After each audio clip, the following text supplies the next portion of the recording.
இப்போ நம்ம அடைக்கு ஊற போட போகிறோம். அடைக்கு வந்து 1.5 டம்ளர் 4 டம்ளர் அரிசி, 1 டம்ளர் பருப்பு ரெண்டையும் ஒன்றா கலந்து ஊற போட்டு நல்லா ஆட்ட போகிறோம்.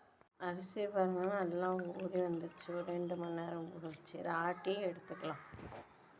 அடைக்கு அரிசியும் பருப்பையும் போட்டு மாவு அரைச்சி எடுத்துக்கலாம். இதோட கீரை, கொத்தமல்லி தழை, ஒரு சித்த நறுக்கப்பட்ட வெங்காயத்தை போட்டுக்கலாம்.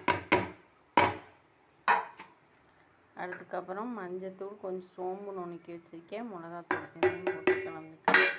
இதுக்கு தேவையான அளவு உப்பு போட்டுக்கலாம். உப்பு போட்டு எல்லாத்தையும் நல்லா கலந்து விட்டுக்கலாம். நல்லா கட்டி இல்லாமல் எல்லாத்தையும் கலந்து நல்லா கலந்து விட்டுக்கலாம். இந்த மாதிரி தோசை மாவு பார்த்துக்க அடை மாவு கலந்துக்கலாம்.